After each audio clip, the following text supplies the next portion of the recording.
Pendekatan karya sastra menurut M.H. Abrams.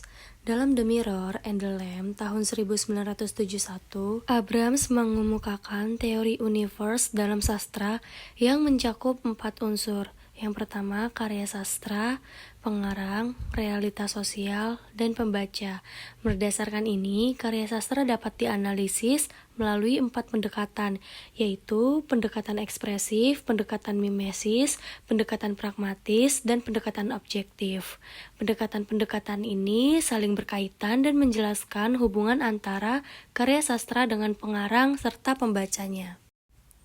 Yang pertama, ada pendekatan ekspresif. Pendekatan ini melihat karya sastra sebagai ungkapan pengalaman, pikiran, dan perasaan pengarang. Pendekatan ini fokus pada diri penulis, imajinasi, dan pandangannya. Esten juga menambahkan bahwa pengarang harus memiliki daya kreatif dan daya imajinatif. Keduanya menentukan keberhasilan karya sastra. Jadi, pendekatan ekspresif berpusat pada pengarang dan cara pandangnya terhadap dunia. Ini ada contoh puisi doa karya Chairil Anwar. Kepada pemeluk teguh, Tuhanku, dalam termangu, aku masih menyebut namamu. Biar susah sungguh, mengingat kau penuh seluruh. Cahayamu panas suci, tinggal kedip lilin di kelam sunyi. Tuhanku, aku hilang bentuk, remuk. Tuhanku, aku mengembara di negeri asing. Tuhanku, di pintumu aku mengetuk. Aku tidak bisa berpaling. Berikutnya, bedah puisi doa karya Chairil Anwar pada pendekatan ekspresif. Pada lirik kepada pemeluk teguh Tuhanku, makna ekspresifnya yaitu panggilan personal dan serius, yang artinya Chairil menyapa Tuhan sebagai sosok bagi mereka yang beriman kuat. Ia merasa dirinya bukan pemeluk teguh, tapi tetap memohon. Lalu dalam lirik dalam termangu aku masih menyebut namamu, makna ekspresifnya itu ketidakpastian namun tetap berharap, yang artinya dalam keadaan ragu dan bingung ia tidak meninggalkan Tuhan. Ini menggambarkan iman yang terus diupayakan, bukan diwarisi. Lalu lirik biar susah sungguh mengingat kau penuh seluruh. Ini makna ekspresifnya yaitu kesulitan mendekat dengan Tuhan, yang artinya Chairil mengaku kesulitan memahami Tuhan sepenuhnya, tapi tetap mencoba. Selanjutnya ada lirik cahayamu panas suci, tinggal kerlip, lilin di kelam sunyi. Makna ekspresifnya yaitu iman yang mulai padam, yang artinya Tuhan digambarkan sebagai cahaya yang dulu menyala, kini hanya kerlip, keyakinan mulai meredup, suasana batin yang sunyi dan gelap. Lalu pada lirik aku hilang bentuk remuk, makna ekspresifnya adalah kehancuran batin, yang artinya ini ekspresi paling dalam. Chairil merasa kehilangan jati diri secara spiritual dan eksistensial. Selanjutnya ada lirik aku mengembara di negeri asing. Makna ekspresifnya ini terasing secara spiritual, yang artinya negeri asing adalah metafora keterasingan batin. Ia merasa jauh dari rumah dan dari Tuhannya. Pada lirik yang terakhir yaitu di pintumu aku mengetuk, aku tidak bisa berpaling. Makna ekspresifnya yaitu penyerahan total, yang artinya meskipun terasing dan remuk, ia masih berharap kepada Tuhan, sebuah permohonan ampun dan harapan. Pendekatan objektif adalah metode analisis sastra yang menitik beratkan pada unsur instrik karya seperti tema, perasaan, nada, dan amanat, tanpa melibatkan unsur ekstrinsik seperti latar sosial, politik, atau budaya pengarang. Karya sastra dipandang sebagai dunia yang otonom dan dinilai berdasarkan strukturnya sendiri. Contoh puisi penerimaan karya Chairil Anwar. Kalau kau mau ku terima kau kembali dengan sepenuh hati, aku masih tetap sendiri. Ku tahu kau bukan yang dulu lagi, bak kembang sari sudah terbagi. Jangan tunduk, tentang aku dengan berani. Kalau kau mau ku terima kau kembali untukku sendiri, tapi sedang dengan cermin aku enggan berbagi. Bedah puisi penerimaan karya Chairil Anwar pada pendekatan objektif. Kalau kau mau ku terima kau kembali. Di lirik ini terdapat diksi langsung, nada terbuka, dan lugas kalimat bersyarat. Kalau menyiratkan keraguan dan negosiasi emosional, repetisi di lirik selanjutnya menandakan pentingnya baris ini secara struktural. Kedua, dengan sepenuh hati.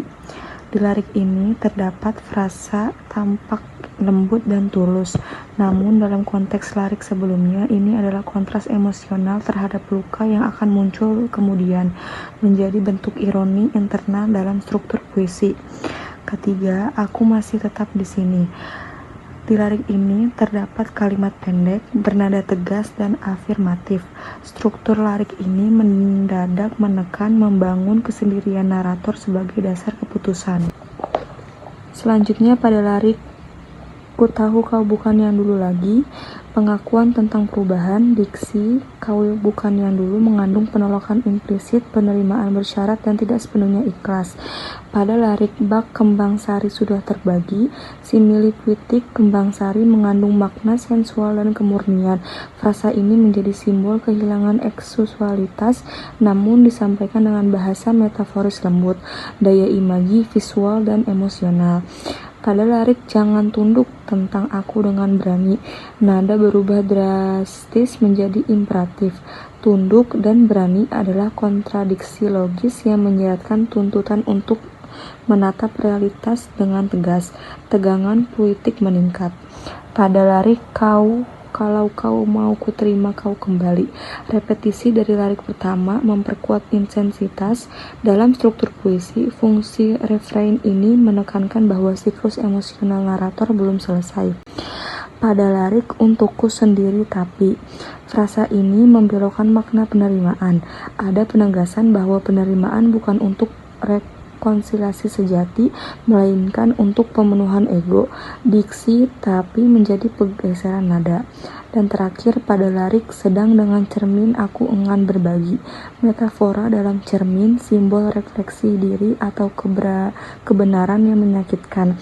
Narator bahkan tak mau berbagi kenyataan atau bayangan sendiri. Puncak egosentris dan isolasi. Pendekatan pragmatif. Pendekatan pragmatif adalah pendekatan kritik sastra yang menilai karya berdasarkan pengaruh dan efeknya pada pembaca.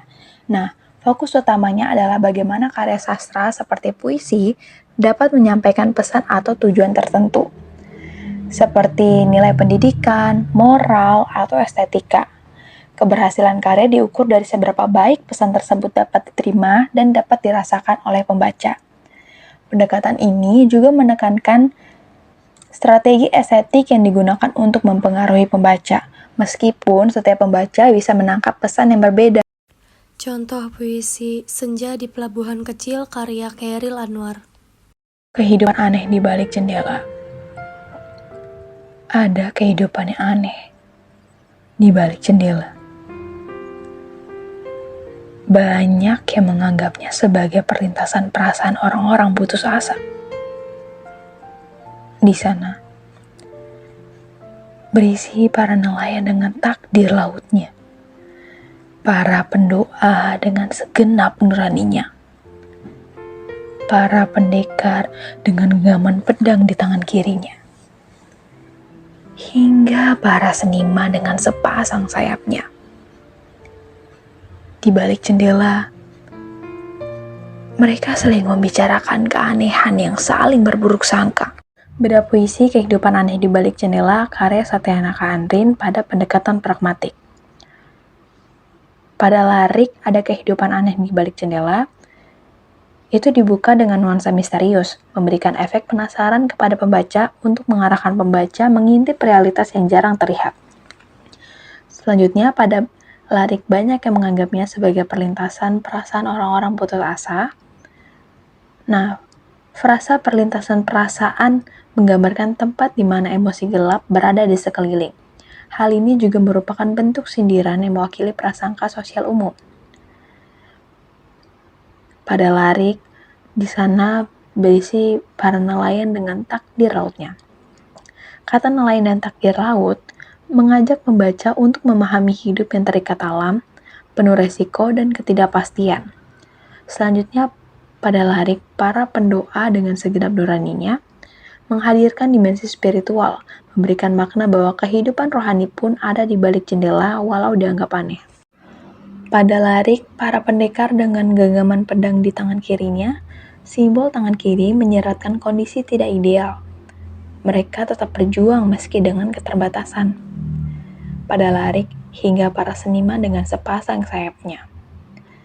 Nah, kata seniman bersayap itu mengajak pembaca untuk menghargai imajinasi dan kebebasan jiwa, menyeratkan bahwa keanehan kadang merupakan bentuk kreativitas dan keberanian berpikir keras. Selanjutnya, pada Larik di balik jendela, mereka saling membicarakan keanehan yang saling berburuk sangka. Penutup yang ironi dan reflektif. Orang-orang aneh itu ternyata juga saling curiga. Keanehan jadi titik balik yang bukan hanya label luar, namun juga keretakan batin dan sosial dari dalam. Hal ini dapat membuat pembaca berefleksi agar jangan saling menghakimi. Pendekatan mimesis adalah cara mengkaji karya sastra dengan melihat hubungannya dengan realitas atau kenyataan hidup. Berasal dari kata Yunani, mimesis yang berarti tiruan. Pendekatan ini memandang karya sastra sebagai cerminan kehidupan. Penerapannya melibatkan pemahaman latar belakang sosial, budaya, dan zaman saat karya tersebut diciptakan. Contoh puisi Senja di Pelabuhan Kecil karya Chairil Anwar. Buat Sri Ajati, ini kali tidak ada yang mencari cinta. Di antara gudang, rumah tua, pada cerita tiang serta temali, kapal, perahu tiada berlaut, mengembus diri dalam mempercaya mau berpaut. Gerimis mempercepat kelam, ada juga kelepak elang, menyinggung muram, desir hari lari berenang, menuju bujuk pangkal akanan. Tidak bergerak, dan kini panah dan air tidur hilang ombak. Tiada lagi aku sendiri, berjalan menyisir semenanjung, masih pengap harap sekali tiba di ujung dan sekalian selamat jalan. Dari pantai keempat, sedu penghabisan bisa terdekap. Bedah puisi Senja di Pelabuhan Kecil karya dari Chairil Anwar pada pendekatan mimesis. Buat Sri Hayati. Pada Larik ini kota tidak ada yang mencari cinta. Makna mimesis kota dipresentasikan sebagai tempat yang dingin, mati rasa, dan kehilangan nilai-nilai kemanusiaan seperti cinta. Ini mencerminkan realitas sosial modern atau kota pelabuhan tua yang sudah kehilangan semangat hidup dan kasih. Realitas batin penyair yang kesepian tercermin dalam suasana kota. Pada Larik di antara gudang, rumah tua pada cerita. Makna mimesisnya, gudang dan rumah tua adalah gambaran konkret dari arsitektur pelabuhan lama yang menua dan usang. Kata cerita menyiratkan bahwa tempat itu punya sejarah, namun kini terlupakan. Ini mencerminkan realitas fisik dan historis, yaitu tempat yang pernah hidup kini hanya tinggal kenangan. Pada Larik tiang serta temali, kapal perahu tiada berlaut. Makna mimesis tiang dan temali adalah bagian teknis dari pelabuhan dan kapal menegaskan suasana pelabuhan nyata. Kapal perahu tiada berlaut adalah gambaran metaforis dari kemendekan seolah kapal-kapal tersebut tidak lagi punya arah. Larik selanjutnya yaitu mengembus diri dalam mempercaya mau berpaut. Makna mimesisnya menggambarkan kapal atau manusia yang ingin berlabuh, tapi terombang-ambing oleh harapan dan keraguan, mewakili realitas batin manusia modern yang gampang dan tak tahu harus bergantung pada apa. Selanjutnya ada Larik, gerimis mempercepat kelam. Makna mimesisnya cuaca konkret, yaitu gerimis senja, menciptakan atmosfer realisme alam, tapi juga metaforis, yaitu kelam batin yang kian dalam karena keadaan luar yang mendukung, menggambarkan hubungan erat antara lingkungan alam dan suasana hati manusia. Selanjutnya ada larik, ada juga kelapak elang menyinggung muram. Makna mimesis elang adalah binatang nyata, tetapi kehadirannya di sini menyentuh sisi muram seperti pengingat akan waktu kematian atau kehampaan, mewakili alam sebagai saksi kesedihan manusia. Larik dari desir hari lari berenang. Makna mimesisnya personifikasi waktu, yaitu hari lari berenang, menyiratkan bahwa waktu terus berjalan, bahkan saat manusia merasa stagnan. Realitas waktu dan kesadaran manusia akan lajunya. Selanjutnya ada larik menemu bujuk pangkal akanan. Makna mimesisnya larik yang agak abstrak tapi bisa dimaknai sebagai usaha untuk menemukan harapan atau kepastian. Dalam konteks realitas batin, ini adalah keinginan manusia untuk berpaut pada sesuatu yang stabil. Selanjutnya larik tidak bergerak. Makna mimesisnya kesimpulan dari larik sebelumnya, yaitu semua usaha mental dan emosional stagnan. Dunia di luar dan dalam terasa beku. Ini cerminan kesadaran realitas batin yang kehilangan arah. Selanjutnya larik dari dan kini tanah dan air tidur hilang ombak. Makna mimesisnya tanah dan air adalah elemen nyata dalam geografi pelabuhan, tapi kini tidur dan hilang ombak menggambarkan dunia alam yang lesuh tanpa kehidupan, selaras dengan suasana batin Khairil. Realitas psikologis dan fisik digabungkan. Selanjutnya larik dari tiada lagi aku sendiri. Makna mimesisnya kesendirian eksistensial yang jujur dan gamblang. Khairil mencerminkan pengalaman manusia universal, yaitu keterasingan, kehampaan, representasi realitas batin manusia modern. Selanjutnya larik dari berjalan menyisir semenanjung masih pengap harap. Makna mimesisnya berjalan menyisir semenanjung adalah aktivitas nyata dan konkret, tapi pengap harap adalah gambaran batin yang masih menaruh sisa harapan meskipun terhimpit, realitas psikis dan fisik. Selanjutnya ada larik dari sekali tiba di ujung dan sekalian selamat jalan. Makna mimesisnya tiba di ujung yaitu harapan akan akhir perjalanan hidup atau cerita. Selamat jalan adalah ungkapan perpisahan, bisa kepada orang, masa lalu, atau kehidupan itu sendiri. Cerminan pengalaman manusiawi yaitu melepaskan. Dan terakhir ada larik dari pantai keempat, seduh penghabisan bisa terdekap. Makna mimesisnya, pantai keempat bisa dimaknai sebagai tempat khayalan, akhir, atau alam baka. Seduh penghabisan adalah ratapan terakhir perasaan yang sangat manusiawi dan nyata. Ini menyempurnakan nuansa realitas batin dan kemanusiaan universal. Simpulannya adalah pendekatan M.H. Abrams dalam kajian puisi mencakup 4 sudut pandang, yaitu pendekatan mimesis, pendekatan pragmatis, pendekatan ekspresif, dan pendekatan objektif. Pendekatan mimesis itu menyoroti hubungan puisi dengan realitas. Pendekatan pragmatis fokus pada dampaknya bagi pembaca. Pendekatan ekspresif menekankan ekspresi pribadi penyair, dan pendekatan objektif memusatkan perhatian pada unsur intrinsik karya. Keempat pendekatan ini memberikan kerangka analisis yang menyeluruh untuk memahami puisi dari berbagai sisi, baik isi, bentuk, makna, maupun fungsinya.